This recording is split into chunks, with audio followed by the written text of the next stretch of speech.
Hello dear friends. हम चर्चा कर रहे हैं किस पे? यूपीएससी के पीवाई क्यूज़ पे, जिसमें हिंदी देख रहे हैं और इसमें भी हम क्या देख रहे हैं, गद्यांश को पढ़ रहे हैं। ठीक है, ये पार्ट 2 है। पार्ट पार्ट 2 मतलब भाग 2 है। बहुत सारे बच्चों ने कमेंट सेक्शन में बहुत अच्छा सजेशन दिया है, बहुत अच्छी अच्छी बातें कहा है, उसको मैं फॉलो करने की कोशिश करूँगा। ठीक है, तो शुरू करते हैं। ठीक है, अब वो हमारे बीच और वो सब्सक्राइबर या व्यूअर्स के बीच वो बात हुई है, अभी हम क्या कहें। लेकिन कुछ एक बातें कहें कि थोड़ा सा और बेहतर करने के बारे में कमेंट सेक्शन में दिया है कि जिससे उनको प्रैक्टिस करने का और मौका मिल जाए, कुछ ऐसी चीज़ों को ध्यान रखा जाए। ठीक है, तो मैं वो पूरी कोशिश करूँगा। अब ध्यान से, एक्चुअली क्या है, देखिए, ये हिंदी ऐसा मतलब सब्जेक्ट है, और ये जो YCT यूथ कंपटिशन्स टाइम का जो ये बुक है, इन्होंने अच्छे से कंपाइल किया है, बहुत अच्छा कंपाइल किया है। अब इसको कहीं और PDF बना करके फिर से किया जाए तो मुझे लगता है टाइम बुक की बर्बादी बहुत ज़्यादा है। अभी 2 महीने से भी कम आपका टाइम है, तो जो जहाँ से मटेरियल मिल रहा है उसको PYQ को देख लेते हैं। ठीक है, बाकी अगर कोई एडिशनल चीज़ जानना है, समझना है, तो आप कमेंट सेक्शन में लिखेंगे, हम उसके बारे में ज़रूर चर्चा करेंगे। ठीक है, और उसको अच्छे से समझाएंगे भी। तो अभी जहाँ से जो मटेरियल मिल रहा है उसको एज इट इज़ हम लोग मगअप करने की कोशिश कर रहे हैं। ठीक है, जुगाली करने की कोशिश कर रहे हैं। जुगाली समझ में आया? नहीं समझ में पूछ के कमेंट सेक्शन में बताइए। तो हम प्रश्न को देख रहे हैं 264 से 268 तक।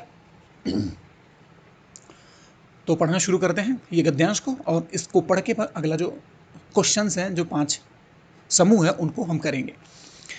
तो आज किसी भी व्यक्ति का सबसे अलग एक टापू की तरह जीना संभव नहीं रह गया है। भारत में विभिन्न पंथों और विविध मतांतरों के लोग साथ साथ रह रहे हैं। ऐसे में यह अधिक जरूरी हो गया है कि लोग एक दूसरे को जानें। ये अल्प विराम है। उनकी ज़रूरतों को, उनकी इच्छाओं आकांक्षाओं को समझें, उन्हें तरजीह दें, मतलब प्रेफरेंसेस, इज्जत। ठीक है, और उनके धार्मिक विश्वासों, पद्धतियों, अनुष्ठानों को सम्मान दें।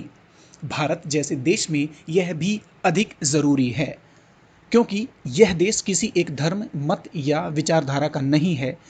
स्वामी विवेकानंद इस बात को समझते थे और अपने आचार विचार में अपने समय से बहुत आगे थे। उनका दृढ़ मत था कि विभिन्न धर्मों संप्रदायों के बीच संवाद होना चाहिए। वे थोड़ा सा और छोटा कर लेते हैं।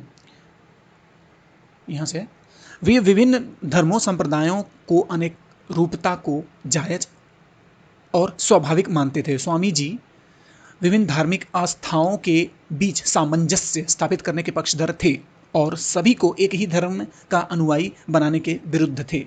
वे कहा करते थे, यदि सभी मानव एक ही धर्म को मानने लगें, बहुवचन है, एक ही पूजा पद्धति को अपना लें और एक ही सी नैतिकता का अनुपालन करने लगें, तो यह सबसे दुर्भाग्यपूर्ण बात होगी, क्योंकि यह सब हमारे धार्मिक और आध्यात्मिक विकास के लिए प्राणघातक होगा। हमें हमारी सांस्कृतिक जड़ों को काट देगा। हमें सभी धर्म, संप्रदाय, पंथ विचारों के लोगों को और उनकी विचारधाराओं और उपासना पद्धतियों को उचित सम्मान देना चाहिए। किसी भी व्यक्ति को, चाहे वह किसी जाति, धर्म और भाषा से संबंधित है, प्रकृति ने समान बनाया है। सभी मनुष्य में एक ही परमात्मा का वास है। जातिगत विकास की दृष्टि से कोई पिछड़ा हो सकता है। यदि कोई पिछड़ा हुआ तो उसे अपने साथ लेने से मानवता खिल उठती है। तो देखिए, यहाँ पे क्वेश्चन दे रखा है, क्वेश्चन दे रखा है, मानवता कब खिल उठती है। देखिए, साफ साफ लिख रखा है। एक आधी, हाँ, यहाँ पे अगला वाला क्वेश्चन देखना पड़ेगा, अगला वाला देखना पड़ेगा, अगले स्लाइड में चला, क्योंकि 2 ही क्वेश्चन इसमें शो कर रहे हैं 264 नंबर का। तो चलते हैं अगले स्लाइड पे। वैसे हमारा क्वेश्चन जो ये, हमारा जो आंसर यही है ना, जब जागतिक विकास, जगत का विकास में जागतिक विकास की दृष्टि से कोई पिछड़ा हो सकता है। यदि कोई पिछड़ा हुआ तो उसे अपने साथ लेने से मानवता खिल उठती है। मानवता की बात हो रही है, तो मानवता खिल उठती कब खिल उठती है? पिछड़ों को सहारा दिया जाता है, तब खिल उठती है। अब आइए, बाकी 2 जो वो हैं ऑप्शंस हैं, उसको देखते हैं।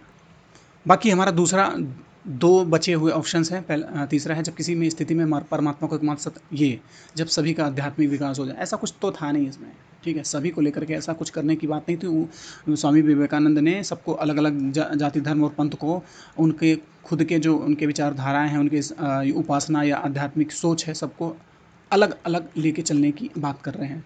और पिछड़े को अगर सम्मिलित कर देते हैं तो मानवता खिल उठती है, ये बात उसमें था। तो ये था, देखिए पहला है, मतलब ये आंसर सही है।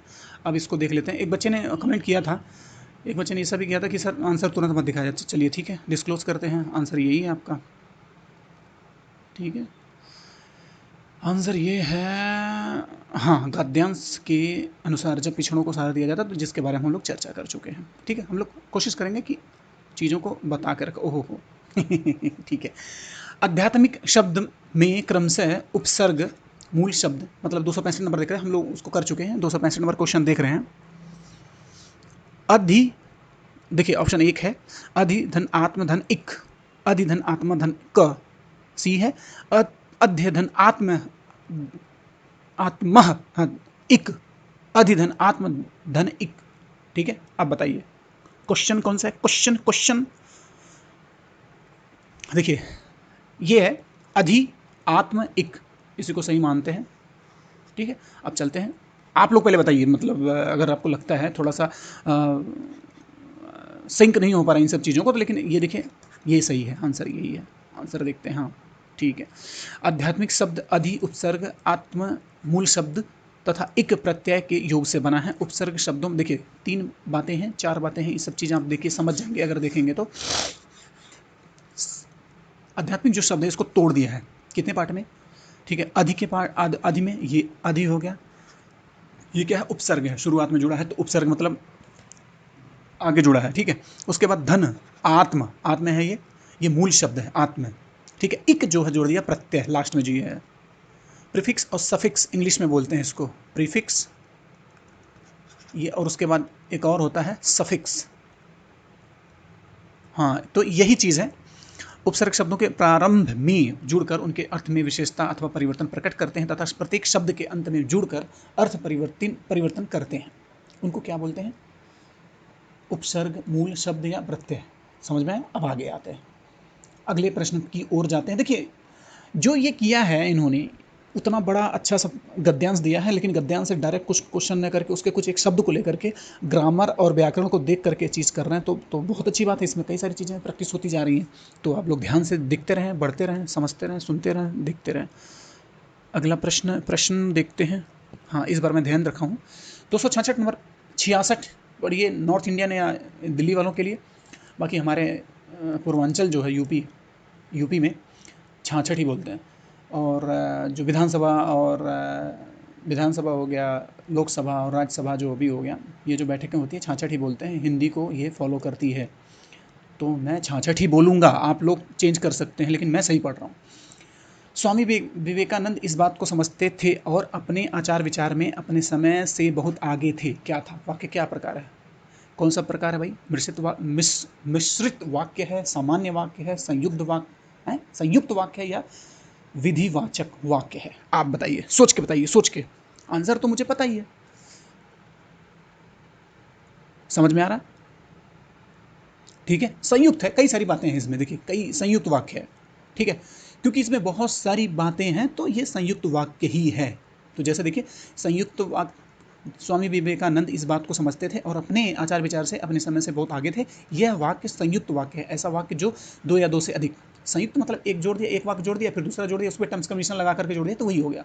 स्वतंत्र उपवाक्य एक संयोजक अव्यय द्वारा जुड़े हों, संयुक्त वाक्य कहते हैं। तो हो गया, यही था। अगले प्रश्न की ओर देखते हैं। मुझे लगता है समझ में आ रहा होगा वो सबको।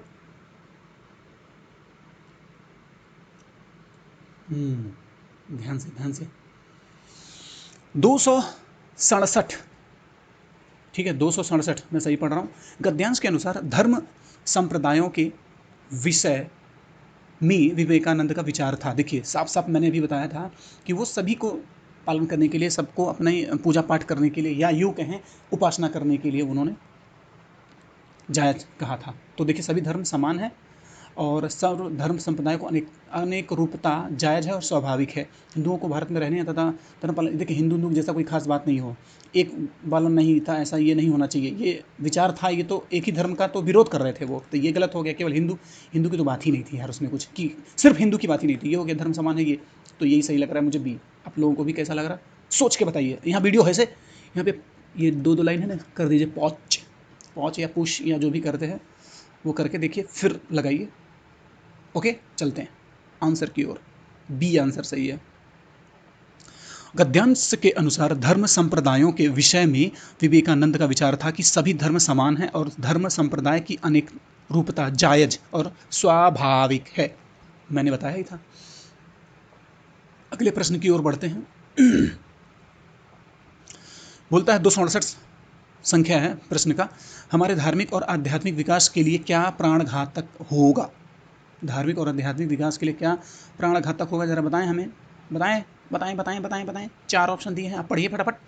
भारत जैसे देश में किसी एक धर्म का पालन, भारत में अनेक धर्मों का पालन, भारत में एक से अधिक धार्मिक विश्वास का उपासना, पिछड़े लोगों पर अन्याय करना। साफ साफ लग रहा है, आप सभी को दिख रहा होगा। ठीक है, बताइए बताइए बताइए बताइए, जल्दी बताइए।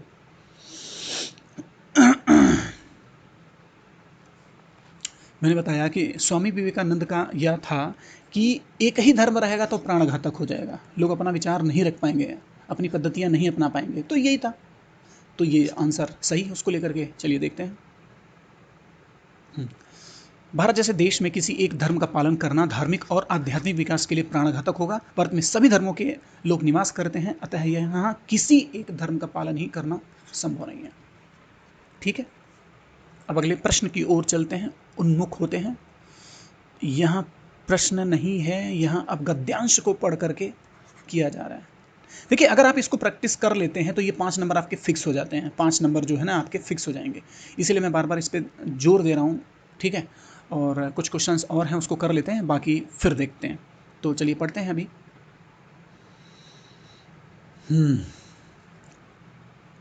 269 से 273, तो हम शुरू कर रहे हैं, हम शुरू कर रहे हैं। ठीक है, इस रत्न गर्भा वसुंधरा, मतलब ये धरती की तारीफ हो रही है, अंतःस्थल में ही हीरे मणि माणिक्य, क्या बात है, हीरे मणि माणिक्य और संपदा का अभाव नहीं है। कितनी अच्छी और कितनी स्पष्ट और सुंदर हिंदी को शब्द में पिरोया गया है। देखिए क्या है, धरती का विस्तीर्ण विस्तीर्ण विस्तीर्ण अतल गर्भ, विस्तीर्ण अतल गर्भ अनंत धनराशि से भरा पड़ा है। आवश्यकता है इसके पक्ष को, इसके वक्ष को, धरती का सीना की बात कर रहे हैं, चीर कर उन्हें, अब आइए उस पेज पे चलते हैं।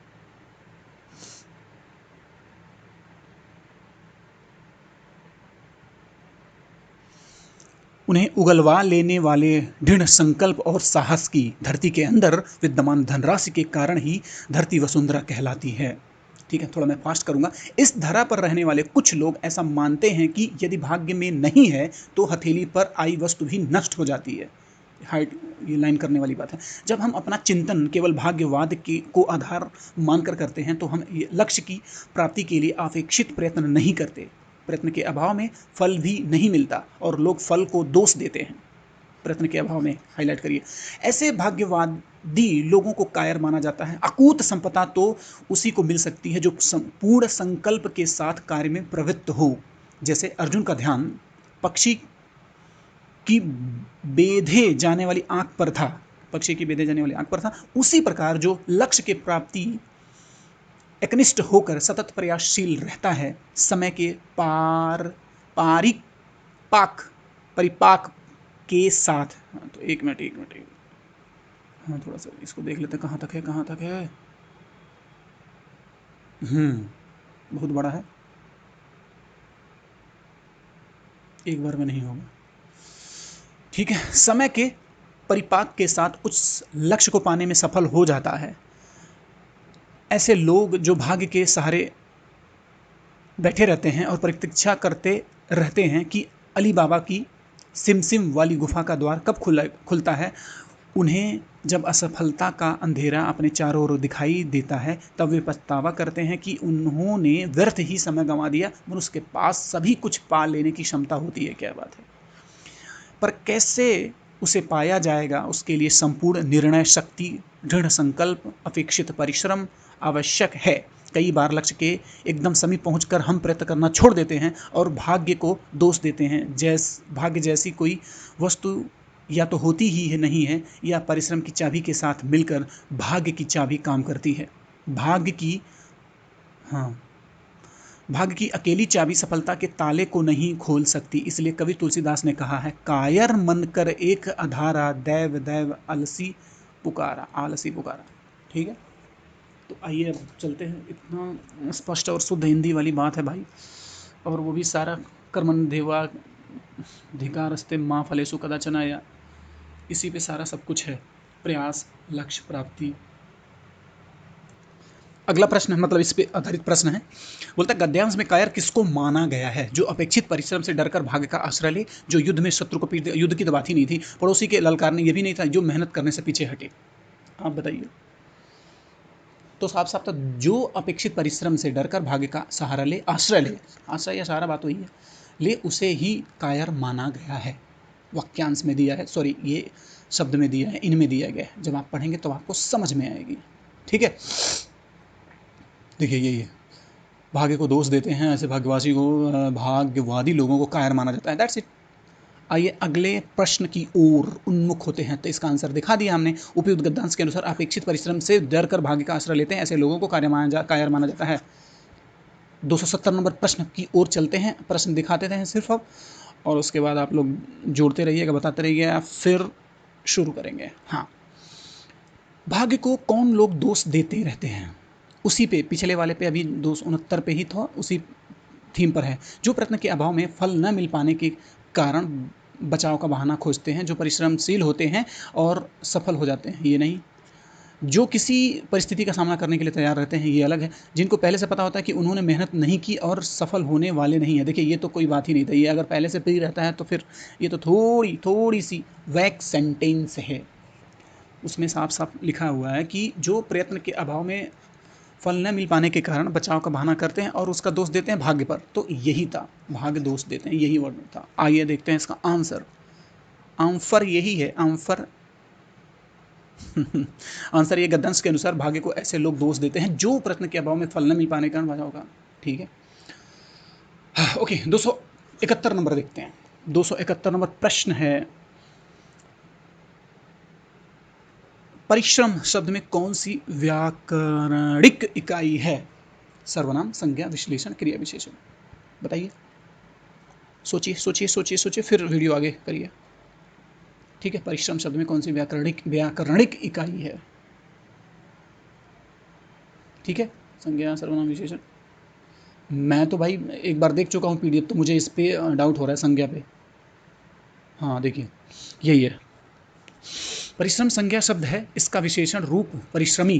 क्या बात है, परिश्रम और परिश्रमी अंतर है ना, ये इसकी विशेषण बता देगा, परिश्रमी हो जाएगा, होगा। सर्वनाम ऐसे शब्द होते हैं जो संज्ञा के स्थान पर प्रयुक्त होते हैं तथा क्रिया की विशेषता बताने वाले को क्रिया विशेषण करते हैं। जो क्रिया की विशेषण तो ऐसा है नहीं यहाँ पे, तो क्रिया वर्ड है ही नहीं, ये तो खुद एक विशेषण है, इसका विशेषण बता रहे हैं। ये कोई एक संज्ञा है, उसकी विशेषता बता रहा है, तो परिश्रमी होगा।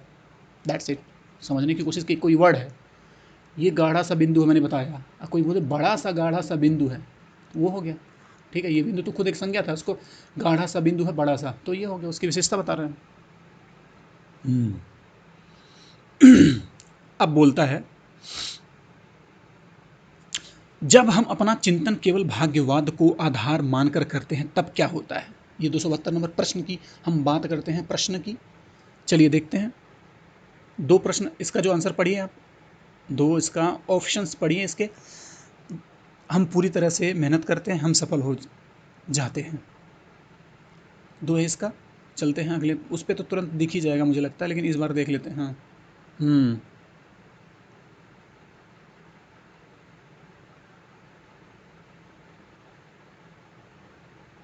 नहीं दिखा, क्या बात है। हाँ, तीसरा ये इसका ऑप्शन है, हम लक्ष्य की प्राप्ति के लिए अपेक्षित प्रयत्न नहीं करते हैं और असफल होते हैं। ठीक, संपूर्ण निर्णय शक्ति, दृढ़ संकल्प और अपेक्षित परिश्रम करने के कारण सफलता पा लेते हैं। तो उसमें दिया था साफ साफ कि यदि हम लक्ष्य की प्राप्ति के लिए अपेक्षित प्रयत्न नहीं करते हैं असफल हो जाते हैं। तो ये तो साफ साफ बात है, उसी पे बेस पे तो है ही पूरा, वो पूरा थीम ही इसी पे चल रहा है भाई, उस पर पूरा थीम ही यही चल रहा है। तो यही है, सी आंसर सही होना चाहिए। हाँ देखिए है ही। सी आंसर सही है। गद्यांश के अनुसार जब हम अपना चिंतन केवल भाग्यवाद को मानकर करते हैं, तब हम लक्ष्य प्राप्ति की ओर अपेक्षित प्रयत्न नहीं करते और सफल स्वरूप हम असफल होते हैं। सी आंसर सही था। जिसने लगाया था कमेंट सेक्शन में जरूर लिख दे कि मैंने लगाया था। अब आइए देखते हैं अगला प्रश्न जो है इसी से संबंधित है, इसी गद्यांश पर आधारित प्रश्न है आपका, उसको देख लेते हैं। हाँ, 273 नंबर, जीवन में भाग्य का फल किसको मिलता है? जो भाग्य को अकेली चाबी से सफलता के ताले को खोलने का प्रयास करता है, जो भाग्य के सारे बैठे रहते हैं सबको। देखिए ये क्या है जीवन, देखिए ध्यान से पढ़ने की कोशिश कीजिए, ध्यान दीजिएगा इस बात को। जो भाग्य की अकेली चाबी से सफलता के ताले को खोलने का प्रयास करते हैं, जो भाग्य के सारे बैठे रहते हैं और प्रतीक्षा करते रहते हैं कि अली बाबा का सिमसिम वाली गुफा द्वार कब खुलता है। ठीक है। जो परिश्रम की चाबी के साथ भाग्य की चाबी मिलाकर सफलता का ताला खोलने का प्रयास करते हैं, ये तीसरा था।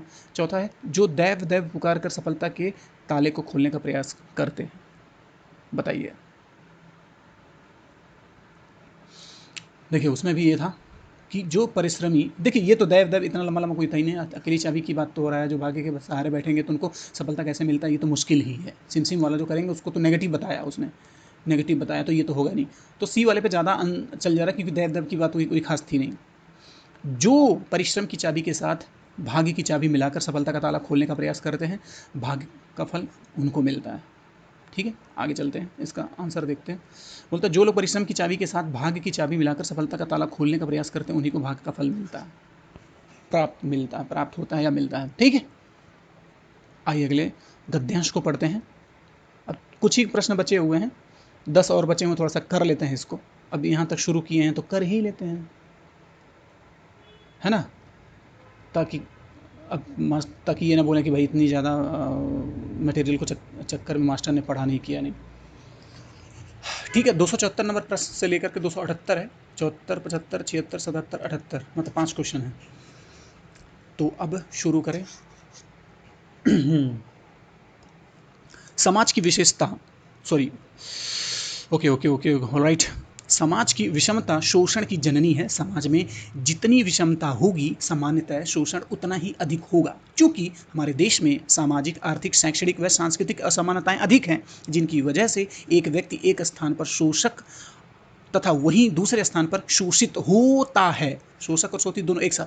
जब बात उपभोक्ता संरक्षण की हो, तब पहला प्रश्न यह उठता है कि उपभोक्ता किसे कहते हैं, या उपभोक्ता की परिभाषा क्या है, कंज्यूमर्स। ठीक है, सामान्यतः उस व्यक्ति या व्यक्ति समूह को उपभोक्ता कहा जाता है जो सीधे तौर पर किसी भी वस्तुओं और सेवाओं का उपयोग करते हैं। अरे कोई सर्विस है, कोई सामान ले लिया आपने और या कोई सर्विस ले लिया, जैसे एयरटेल का सिम ले लिया आपने, वो सर्विस ले लिया, तभी आप उपभोक्ता हो गए। कोई जा करके बाजार से सामान लेके आए खाने पीने वाली, वो भी आप तब भी हो गए। एक अकेला गया तभी, कई लोग गए तभी, किसी गाँव के लिए कोई सामान आया तभी। ठीक है, अब आगे बढ़ते। इस प्रकार सभी व्यक्ति किसी न किसी रूप में उपभोक्ता होते हैं, शोषण का शिकार होते हैं। ठीक है, आगे आते हैं। यहाँ तक समझ में आ गया होगा, नहीं आएगा तब पर भी समझने की कोशिश कीजिएगा, बहुत बड़ा तूफान जैसा कुछ नहीं है इसमें। शोषण का शिकार होते हैं। हमारे देश में ऐसे अशिक्षित, सामाजिक, आर्थिक रूप से दुर्बल, अशक्त लोगों की भीड़ है, जो शहर के मलिन बस्तियों में, फुटपाथ पर, सड़क तथा रेलवे लाइन के किनारे, गंदे नालों के किनारे झोपड़ी डालकर अथवा किसी भी अन्य तरह से अपना जीवन यापन कर रहे हैं। वे दुनिया के सबसे बड़े प्रजातांत्रिक देशों की समाजोपयोगी ऊर्ध्वमुखी योजनाओं से वंचित हैं, जिन्हें आधुनिक सफ़ेदपोशों, व्यापारियों, नकरशाहों तथा तथाकथित बुद्धिजीवी वर्ग ने मिलकर बांट लिया है। सही मायने में शोषण इन्हीं की देन है। सरकार कितनी भी योजनाएं बनाकर लागू करे, कोई बड़ा परिवर्तन संभव नहीं है, क्योंकि इनको लेकर साथ चलना पड़ेगा। और ये जो बुद्धिजीवी वर्ग है, नौकरशाह हैं, व्यापारी हैं, सफ़ेदपोशों हैं, नेता की बात कर रही है, नेताओं, उनकी बात हो जा रही है। कोई फर्क नहीं पड़ेगा, साफ साफ बात हो गया, दे दिया। अब आइए, उपभोक्ता शोषण का तात्पर्य केवल उत्पादकता और व्यापारियों द्वारा किए गए शोषण से ही लिया गया है यहाँ पे। जबकि इसके क्षेत्र में वस्तुएं एवं सेवाएं दोनों ही सम्मिलित हैं। इनके अंतर्गत डॉक्टर, शिक्षक, प्रशासनिक अधिकारी, पुलिस, ऊंचे ओहदे पर बैठे सरकारी कर्मचारी, वकील आदि सभी आते हैं। वकील, कुछ मेरे दोस्त वकील हैं, वो बुरा ना माने। इन सब ने शोषण के क्षेत्र में जो कीर्तिमान बनाए हैं, क्या बात है, कीर्तिमान, कीर्तिमान मतलब नेगेटिव टर्म है भाई, बुराई की जा रही है, क्रिटिसाइज किया जा रहा है, आलोचना की जा रही है। वे वास्तव में Guinness book of world records में दर्ज कराने लायक है। क्या बात है, ये तो कुछ ज़्यादा ही हो गया, बेइज्जत बेइज्जत कर रहे हैं ये लोग। कानून के हाथ कितने भी लंबे हों, इन सभी तक पहुंच नहीं सकते, क्योंकि रक्षक जब भक्षक बन जाए तो कौन बचाए। क्या बात है, ये तो फिल्म की कोई लाइन दिख रही है, कोई डायलॉग दिख रहा है। भ्रष्टाचार सभी की जड़ों में पहुंचा हुआ है, ऊपर से नीचे या नीचे से ऊपर। क्या कभी इन लोगों के अच्छे दिन आएंगे? समझ, ये बोलना नहीं चाहता मैं वो कोटेशन, अच्छे दिन आएंगे। तो दूसरी ओर, ठीक है, बहरहाल आगे देखते हैं। दूसरी ओर किसी तरह अपनी इज्जत आबरू बचाता मध्यम वर्ग, जो न तो किसी पार्टी के वोट बैंक में है और न ज़्यादा पढ़ा लिखा है, न सरकार उनकी परेशानियों को समझती है, और ना कोई अन्य राजनीतिक पार्टी, न सरकार समझती है ना कोई राजनीतिक पार्टी, जिनको सरकारी पेंशन नहीं मिलती। ऐसे बड़े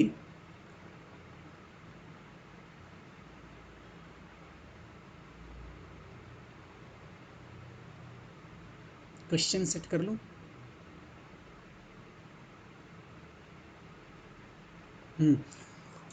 हाँ हाँ हाँ हाँ हाँ हाँ, very good very good very good. बड़े बूढ़े लाचार लोगों की स्थिति भी खराब है। न तो उनकी संस्कार विहीन संतान उनका ध्यान रखने को तैयार है। आजकल के तो लड़के ऐसा हो ही जा रहे हैं, जो ऐसे हैं भाई, माँ बाप की इज्जत नहीं करते हैं, माँ बाप की इज्जत नहीं करते हैं, उनसे भाई थोड़ा सा देखो यार, चीज़ें हम क्या समझा सकते हैं।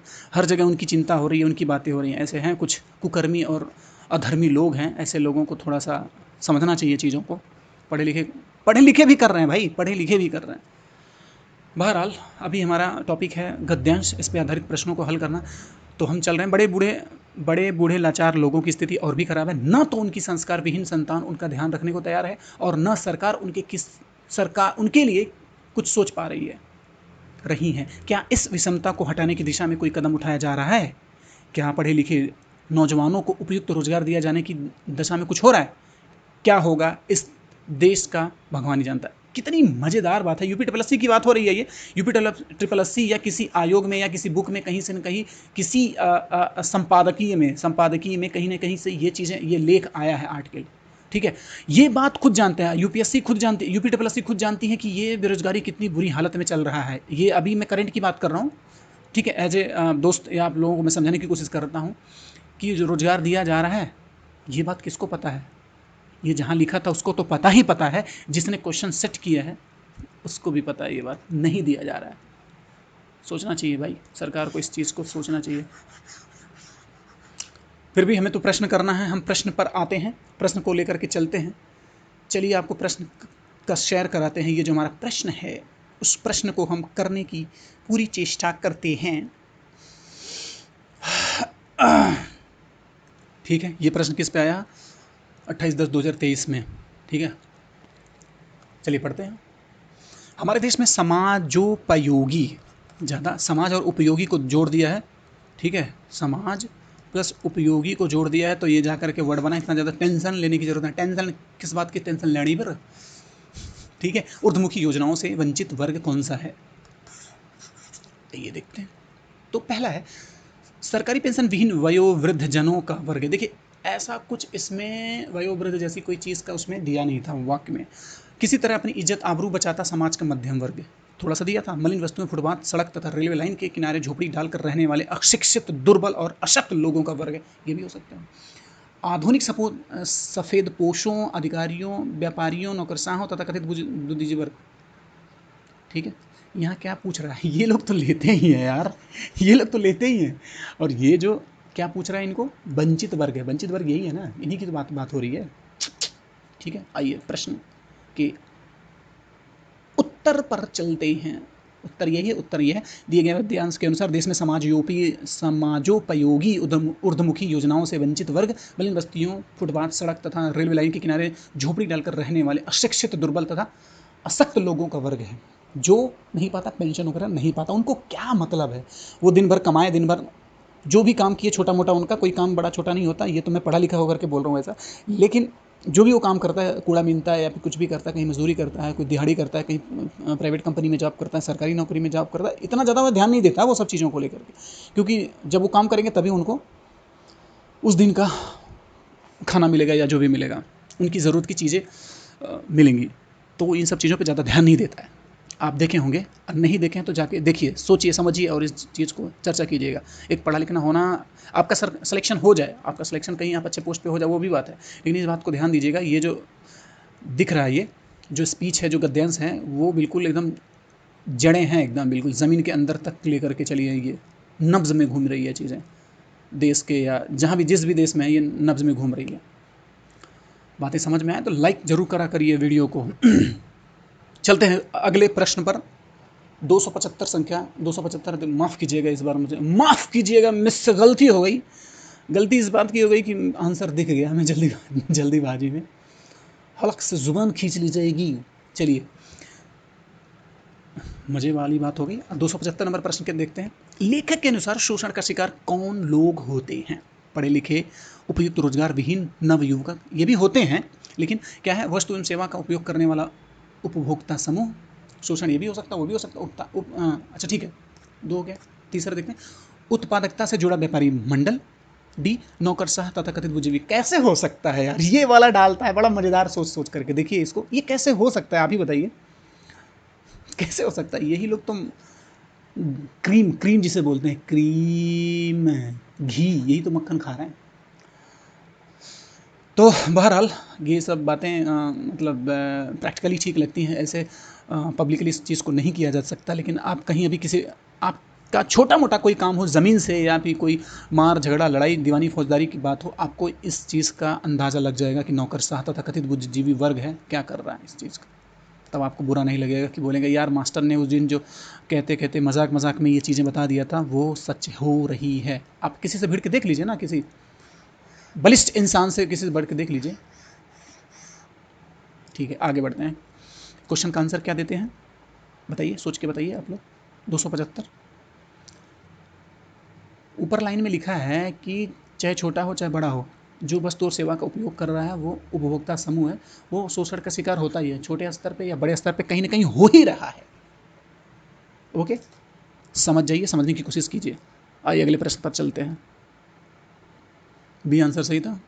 अनुसार वस्तु शिकार, हाँ सही है, ठीक है ठीक है ठीक है ठीक है ठीक है, ओके ओके ओके ओके। अब 276 नंबर प्रश्न देखते हैं। समाज के मध्यम वर्ग की कौन सी समस्या है? गरीब, श्रमिक वर्ग से संबंधित, उच्च शिक्षा और धनाढ़, घर का हर सदस्य मजदूरी करने के लिए विवश, जीवन यापन में अधिक आर्थिक परेशानी से सामाजिक प्रतिष्ठा का खतरा। मध्यम वर्ग की बात हो रही है, वहाँ मध्यम वर्ग के बारे में अच्छा खासा लिखा हुआ था। ठीक है, 276 नंबर प्रश्न है। देखिए, उसमें साफ साफ लिखा था कि अपना वो तन ढकने से लेकर के अपना सुबह हैंड टू माउथ चला रहा है। ठीक है, तो मध्यम वर्ग यही है, इनसे ज़्यादा कुछ मतलब नहीं होता, किसी का वोट बैंक नहीं है। उसमें साफ साफ लिखा था जीवन यापन में आर्थिक परेशानी से सामाजिक प्रतिष्ठा का पर खतरा क्या है? एक मध्यम वर्ग का ही परेशानी है, यही परेशानी है मध्यम वर्ग का। अब आइए अगले प्रश्न पर चलते हैं। देखिए डी आंसर सही है, आर्थिक परेशानी से मध्यम वर्ग की है। अगले प्रश्न पर चलते हैं। प्रश्न है आपका, अगला प्रश्न है आपका, अगला प्रश्न है 277 है संख्या। समाजोपयोगी ऊर्ध्वमुखी योजनाओं से वंचित वर्ग के शोषण के लिए कौन उत्तरदायी है? आप बताइए बताइए बताइए बताइए बताइए। देखिए, धर्मांतरण, धर्मपरायण, पंडित, और पंडित की तो बात नहीं थी, ये तो गलत ही हो जाएगा साफ साफ। ऐसे ही कट मारा करिए, समाज का मध्यम वर्ग, उच्च वर्ग, कट मारा करिए। शिक्षित और संबंध नौकरी पेशा वर्ग, ये भी नहीं। राजनेता, सपोज पोषी की जो बात हो रही है, व्यापारी वर्ग, सरकार तथा तथिक बुद्धिजीवी वर्ग भी यही चीज़ की बात करता है, यही चीज़ की बात थी। साफ साफ दिख रहा है, बिना आंसर दिए भी अब इस चीज़ को, क्योंकि ये प्रैक्टिकली है समाज में जो हो रहा है। थोड़ा सा आप दिमाग, दिल दिमाग हृदय किडनी छोड़ के रखेंगे, मतलब खोल के रखेंगे, तो आपको समझ में आ जाएगी। राजनेता, व्यापारिक वर्ग, सरकारी तंत्र तथा तथाकथित बुद्धिजीवी वर्ग। राजनेता उसमें नहीं लिखा था, उसमें लिखा था सफ़ेद पोशों। पंडित वगैरह की तो बात ही नहीं थी पूरे में, ये था, लेकिन ये उसके समीप, उसके साथ रहते हैं, ये लोग भी तो ऐसे ही हैं। पढ़ा लिखा होना, मध्यम वर्ग का होना या उच्च वर्ग का होना ज़रूरी नहीं है कि वो पूरी तरह से योजनाओं का लाभ ले रहा है या नहीं ले पा रहा है। दोनों अलग अलग बातें हैं, ठीक है। पढ़ा लिखा होना, पढ़े लिखे लोग, अच्छे अच्छे पढ़े लिखे लोग हैं लेकिन अच्छे पोस्ट पर नहीं हैं, वो भी वंचित हैं, परेशानियों से, परेशानियों के दुष्चक्र में फंसे हुए हैं, अपनी ज़िंदगी को तबाह कर रहे हैं, तबाह और तबाह ही कर रहे जा रहे हैं, मजबूरी है। आगे चलते हैं। 277 देखिए, साफ साफ लिखा है, आंसर यही है। 278 नंबर प्रश्न की हम बात करते हैं। शैक्षणिक और सांस्कृतिक शब्द किस व्याकरणिक इकाई से संबंधित है और किस प्रत्यय से मिलकर बना है? ठीक है, शैक्षणिक और इक तो जुड़ा ही है लास्ट में, और शिक्षण, ठीक है, इसको देख लीजिए किस व्याकरणिक इकाई से संबंधित है। आप बताइए, प्रत्यय से मिलकर और किस प्रत्यय से मिलकर? एक प्रत्यय वाला ऐसा है, क्या दिक्कत है? चलिए, दो ऑप्शन देख लीजिए आप, साफ साफ दिख रहा है ना। संज्ञा और विश्लेषण शब्द अप्रत्यय, विशेषण और संज्ञा शब्द ऋक और तिक प्रत्यय। अगला वो देख लेते हैं पहले, ये है सी नंबर का, विशेषण और विशेषण शब्द इक प्रत्यय, संज्ञा और संज्ञा शब्द अड़िक या अतिक प्रत्यय। बताइए। तो प्रश्न का उत्तर चलिए देखते हैं, सी होगा, सी होना चाहिए क्योंकि वो ज़्यादा उसमें अंतर्निहित दिख रहा है। क्या बात है मास्टर, अंतर्निहित बोल दिया। हाँ, आंसर सी है। शैक्षणिक और सांस्कृतिक शब्द दोनों विशेषण इकाई से संबंधित है और दोनों शब्दों में इक प्रत्यय का प्रयोग हुआ है। हो गया। अब आइए कुछ और प्रश्न देख लेते हैं। अब कुछ और बचे हैं, कुछ ही और बचे हैं, कुछ और बचे हैं, कुछ ही और बचे हैं, उसको देख लेता है। तो अगले प्रश्न की ये नियमावली है, 279 से 283। ठीक है, चलते हैं, पढ़ते हैं। अब इस गद्यांश को पढ़ करके फिर जो बचे हुए क्वेश्चन को देखते हैं। ठीक है, देखिए, सबसे बड़ी बात यह है कि मुझे बड़ा शौक है हिंदी को अच्छे से पढ़ना, शुद्ध पढ़ना, स्पष्ट रूप से पढ़ना, व्याकरण की दृष्टिकोण से पढ़ना, या यूँ कहे अच्छे उच्चारण के साथ पढ़ना। स का, श का और श का, तीनों का अंतर होकर के पढ़ना मेरा शौक है, मेरा शौक है, मैं ध्यान देता हूँ। लोगों को, कुछ लोगों को ये चीज़ें नहीं समझ में आती तो नहीं समझा सकते, लेकिन पिच का ध्यान रखना मुझे बहुत ध्यान अच्छा आता है, मुझे ये सब चीज़ पढ़ना। तो मैं जानबूझ करके इसको पर्सनिफिकेशन को लेकर के मैं चलता हूँ। ठीक है, तो अच्छे से पढ़ना हूँ, ध्यान से सुनिए आप लोग भी, और इसको देखिए ध्यान से। भारत प्राचीन संस्कृति का देश है। यहाँ दान पुण्य को जीवन मुक्ति का अनिवार्य अंग माना गया था। ठीक है, सॉरी। जब दान देने को धार्मिक कृत्य मान लिया गया तो निश्चित तौर पर दान लेने वाले भी होंगे। हमारे समाज में भिक्षावृत्ति की जिम्मेदारी समाज के धर्मात्मा, दयालु व सज्जन लोगों की है। भारतीय समाज में दान लेना व दान देना दोनों धर्म के अंग माने गए हैं। पहले दान देने से पूर्व दान लेने वाले की पात्रता देखी जाती थी और योग्य पात्र को दान दिया जाता था। धर्मशास्त्रों ने दान की महिमा का बढ़ा चढ़ाकर वर्णन किया, जिसके कारण भिक्षावृत्ति को भी धार्मिक मान्यता मिल गई। धीरे धीरे दानदाताओं ने पात्रता पर ध्यान देना बंद कर दिया, किसी को भी ध्यान देते थे, और दयावश निरीह अपाहिज गरीबों को दान दिया जाने लगा। सनाई सनाई मतलब धीरे धीरे, सनाई सनाई, हाँ, सनाई सनाई, शनाई शनाई समाज में और मूल्यों में बदलाव आया और अधिकतर लोग गरीबों, ब्राह्मणों और भिखारियों को दान का प्राप्त पात्र समझने लगे। समाज में इस प्रकार के परिवर्तन हुए तो धीरे धीरे लोगों ने भिक्षा को अपनी जीविका ही बना लिया। सही तो बोल रहे हैं। अगर पहले कुछ कमियां थी, पहले तो दिया जाता था, एक अनुष्ठान था या प्रतिपदा हुआ करती, परिपाटी हुआ करती थी कि कुछ लोग दे सकते हैं कुछ लोगों को, लेकिन धीरे धीरे कुछ लोग निकम्मे और कुछ कायर लोग भी होने लगे कि भाई जब सब कुछ ऐसे ही मांगने से मिल जा रहा है तो छोटी मोटी इज्जत को क्या त्याग देना, इज्जत को त्याग दो, क्या दिक्कत है, उसके बाद मिल ही तो जा रहा है। बस यही है इसका, अब धीरे धीरे मिलने लगा हर चीज़, किसी को भी ध्यान देने, कोई जो गिरा हुआ थोड़ा सा गरीब सा दिख रहा है, हीन दिख रहा है, दिनहीन दिख रहा है, उसको भी दे देता है। तो अभी परिपाटी बन गई है समाज में। जब इस प्रकार के परिवर्तन हुए तो धीरे धीरे लोगों ने भिक्षा को अपनी जीविका ही बना लिया। गरीबी के कारण बेसहारा लोग भीख मांगने लगे। काम न मिलने से भिक्षावृत्ति को बल मिला और पूजा स्थल, तीर्थ, रेलवे स्टेशन, बस स्टैंड, गली मोहल्ले आदि स्थानों पर हर जगह भिखारी दिखाई देने शुरू हो गए। इस कार्य में हर आयु के व्यक्ति शामिल होने लग गए। साल 2 साल के दूध मुँहे बच्चे से लेकर 80-90 वर्ष के बूढ़े तक को भीख मांगते देखा जा सकता है। क्या बात है, ये तो बिल्कुल प्रैक्टिकली बात कह रहा है भाई। ऐसा क्या हो गया भाई, देखा जा सकता है। आज तो भीख मांगने का एक भी कलापूर्ण व्यवसाय बनता जा रहा है। तरह तरह के लोग भीख मांग रहे हैं भाई। एक्चुअली क्या है, कभी कभी ऐसा मैंने देखा है कि हाथों में ऐसा, हाथ में ऐसा क्रीम लगा लेते हैं अजीब सा, जो सड़ा हुआ या मवाज या वो उस टाइप के रसेस या कुछ टूटा हुआ है, इस टाइप का ऐसा लगता है कि बीमार है या टूटा हुआ है, घाव हो गया है, इसमें पट्टी बांध लेते हैं, उसमें कलर डाल देंगे कि ये खून लगा हुआ है, जंग लगा हुआ है, या फिर सड़ गया है, हाथ पैर सड़ गया है। ऐसे भी लोगों ने तरीके अपना लिए हैं। वो इसी के बारे में बता रहा है। कलापूर्ण व्यवसाय बनता जा रहा है।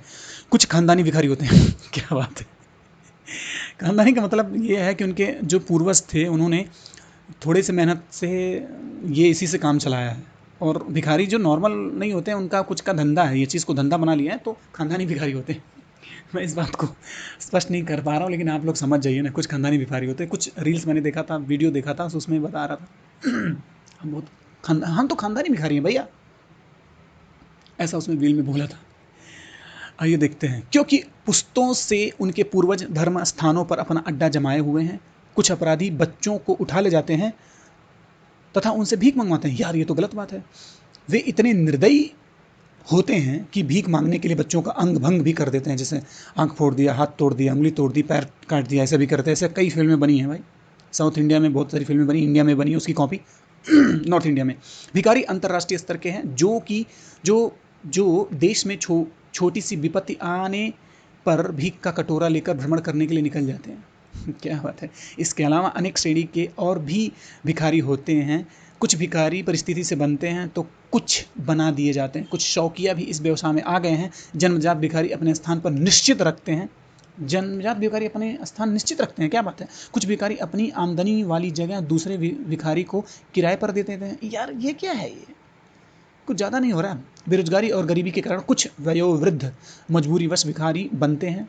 गरीबी के कारण बेसहारा लोग भीख मांगने लगते हैं। काम न मिलना भी भिक्षावृत्ति को जन्म देता है। कुछ अपराधी बाकायदा इस काम की ट्रेनिंग देते हैं। यार ये तो बड़ा गलत सा हो रहा है, कुछ ज़्यादा ही डीप में लिख दिया है यार भीख रोकर, गाकर, आंखें दिखाकर, हंसकर भी मांगी जाती है। यार ये तो पूरा डिप्लोमा करवा देगा। भीख मांगने के लिए इतना आवश्यक है कि दाता के मन में करुणा जगे। क्या बात है। अपंगता, कुरूपता, जिसके बारे में अभी मैंने बताया, अशक्तता, किसी के निर्भर, वृद्धता आदि देखकर दाता करुणामय होकर भीख देने के लिए बाध्य हो जाता है। क्या भिक्षावृत्ति देश की एक समस्या नहीं है? कौन नहीं जानता। गरीबों और निर्बलों को छोड़कर कई पढ़े लिखे और हट्टे कट्टे भी इस वृत्ति को अपनाए हुए हैं। क्या सरकार इस दिशा में कुछ करने की आवश्यकता नहीं है? सरकार को करने की आवश्यकता है ना। क्या हम क्या हम लोग इन भिखारियों को करुणावश भीख दे रहे हैं? थोड़ा सोचिए, क्या हम भी इस वृत्ति को बढ़ावा दे रहे हैं? बढ़ावा तो नहीं दे रहे हैं।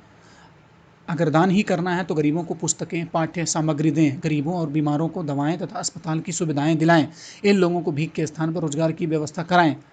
नगद देना बंद करें, पैसे मत दें, ठीक है। Don't encourage the beggars. ये मेट्रो में लिखा रहता है, मेट्रो में, ठीक है। भीख मांगने वालों को खाना खिलाएं पर उन्हें कभी नगद पैसा न दें। अगर जनता सरकार दोनों मिलकर के काम करे तो भीख मांगने वालों को पुलिस के हवाले करना शुरू कर दें तो इस पर काबू पाया जा सकता है। तरह तरह की बातें अपना इन्होंने कहा है, जिस लेखक है उसने कहा है। ये संपादकीय का ही है, किसी पुस्तक से या किसी एनसीईआरटी वगैरह से लेकर आया है, कॉपी किया है, ठीक है। चलिए, भिखारी के रूप में था, सब कुछ तरीके बता दिए और संहार भी लास्ट में दे दिया, ठीक है। अब आइए प्रश्न पर चलते हैं। प्रश्न पर चलते हैं।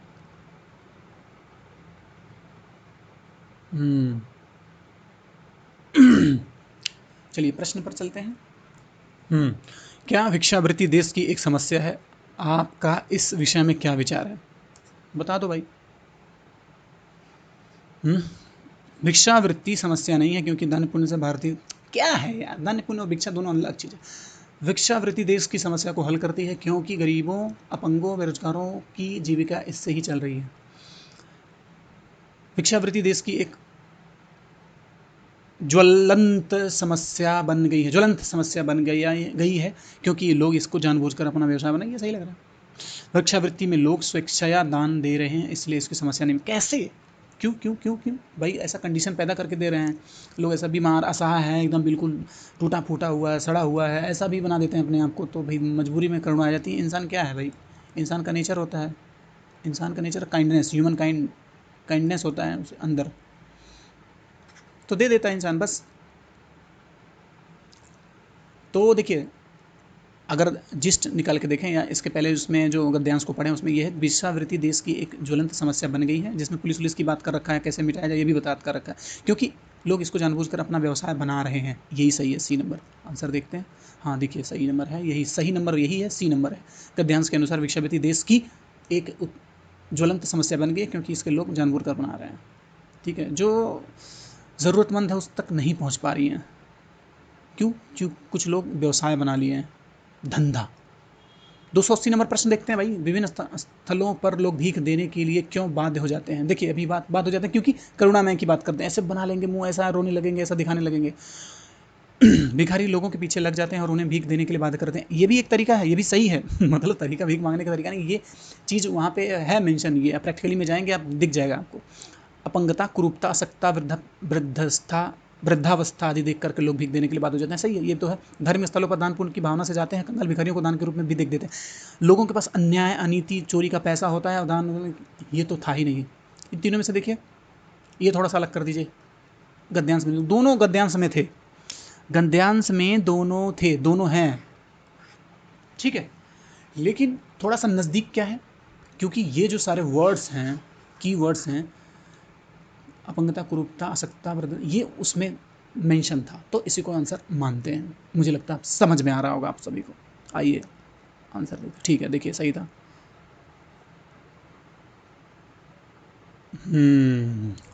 281, हाँ देखिए, गद्यांश के अनुसार अपंगता, कुरूपता, असक्ता, विद्या, ठीक है, एक्सप्लेनेशन देख लिया। अब 281 नंबर प्रश्न देखते हैं। भीख न देकर दूसरों को मदद करने के लिए कौन सा विकल्प सही नहीं है? भीख न देकर, भीख नहीं देना चाहते हैं, तो दूसरों की मदद करने के लिए कौन सा विकल्प सही नहीं है? क्या है सही वाला? कौन सा, मतलब जो सही नहीं है वो कौन सा है? पहला है गरीबों और निर्बलों को शिक्षा, स्वास्थ्य, रोजगार की व्यवस्था करके मदद करना। ठीक है, आगे बढ़ते हैं। पैसे देकर किसी भिखारी को रोजगार धंधे के लिए प्रेरित करना, ये तो सही तरीका है, सही तरीका ही है। गरीब बच्चों के स्कूल में फीस जमा करके और अपनी पुस्तकें बांट, ये भी सही है। ठीक है, रोगियों को चिकित्सा सुविधा उठाकर दिलाकर विभिन्न सरकारी योजनाओं को परिचित कराकर मदद कर सकते हैं। देखिए, पैसे देकर किसी भी धंधे के लिए प्रेरित करना, ये सही तरीका नहीं। पैसे देकर, वहाँ उसमें गद्यांश में बोला है पैसे नहीं देना, डायरेक्ट नगद की बात कर रहा है, नगद नहीं देना है, नकद, नकद नहीं देना है, तो मत दो ना पैसा। रोजगार धंधे के लिए प्रेरित करो, कहीं काम दे दो, ठीक है, लेकिन ऐसा मत दो, कुछ सामान दे दो, कुछ वो कर दो, ठीक है, यही सही था। अगला प्रश्न देखते हैं, 82 नंबर, एक्सप्लेनेशन देख लेते हैं। रोजगार धंधे के लिए प्रेरित करना, मदद करना, यह विकल्प भीख न देकर दूसरों को मदद करने के लिए सही विकल्प नहीं है। दान पुण्य और जीवन मुक्ति में कौन से समास हैं? आइए देखिए, समास की बात हो गई है, देख लीजिए, देख लीजिए। 282 नंबर क्वेश्चन है, दान पुण्य में क्या है? दान और पुण्य, जीवन मुक्ति, द्वंद्व और तत्पुरुष लग रहा है, देखते हैं क्या बात है। दान पुण्य में द्वंद्व समास तथा जीवन मुक्ति में तत्पुरुष समास है, सही है। 283 नंबर प्रश्न है, खानदानी भिखारी कैसे होते हैं? चलिए ठीक है, देखते हैं खानदानी भिखारी कैसे होते हैं, इस बारे में चर्चा कर लेते हैं। पहला प्रश्न, पहला इसका वो देखते हैं, ऑप्शन देख लेते हैं। जो खुद भिखारी न मांगकर अपने स्थान को किसी दूसरे भिखारी को भीख मांगने के लिए भाड़े पर देता है। चलिए देखते हैं। अगला है, इसका ऑप्शन है, जो छोटे बच्चों के अंग भंग करके उन्हें जबरदस्ती भीख मांगते हैं। ये तो अलग है, क्रूर लोग हैं, अलग है। जिनकी भीख मांगने की जगह पुश्तैनी है और पीढ़ियों से निश्चित है, जो देश के, अच्छा ये हो गया, और जो देश में छोटी सी विपत्ति आने पर भीख का सहारा कटोरा लेकर के भ्रण करने के लिए निकल जाते हैं। देखिए, ये तीनों चारों अलग अलग बातें हैं, लेकिन अगर देखा जाए, आप गद्यांश को पढ़ेंगे तो साफ साफ इसमें दिया है पुश्तैनी जमीन, पुश्तैनी भी, मतलब पुराने लोग वही हैं जो पीढ़ियों से निश्चित हैं, उनका जगह निश्चित है कि यही ये मांगेंगे भीख, उनका खुद का जो डेरा है उसी पे लगेगा, उससे ज़्यादा इधर उधर कुछ नहीं। ठीक है, तो आंसर देखते हैं, मुझे तो वही लग रहा था, बाकी देखते हैं आंसर क्या है।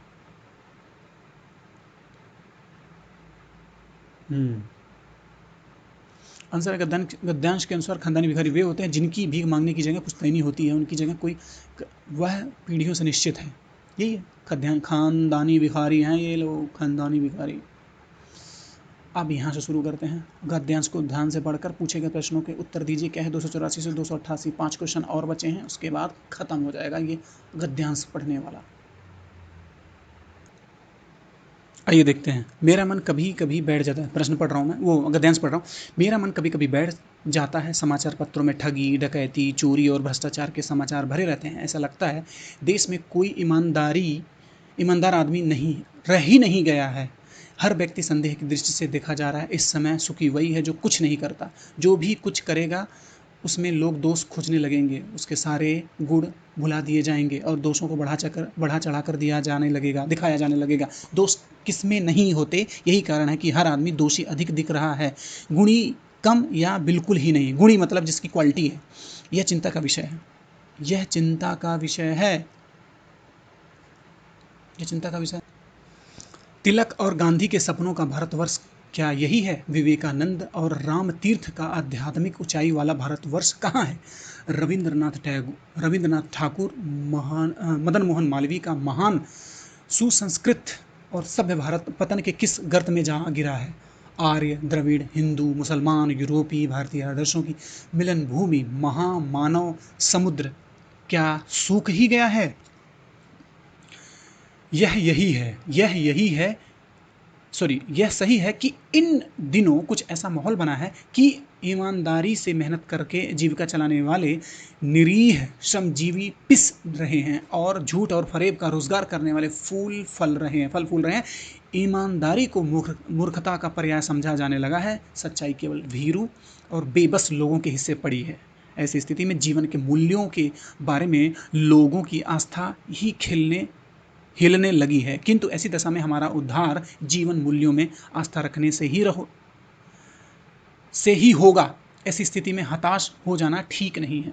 पहले शुरुआत किया कि ये परेशानी चल रही है और कुछ लोगों की बात कही, ठीक है, और फिर उसके बाद उपसंहार दे दिया बातों को। अब चलते हैं इससे प्रश्न को सॉल्व करने की चेष्टा करते हैं। 284 नंबर प्रश्न है, मेरा मन कभी कभी बैठ सा जाता, आशा का क्या है? केवल सच्चाई, भीरू और ठीक है। लेखक से चिंता, हृदय, दुर्दशा देखकर फूले और फरे पर रोजगार, ठीक है, साफ साफ दिख रहा है।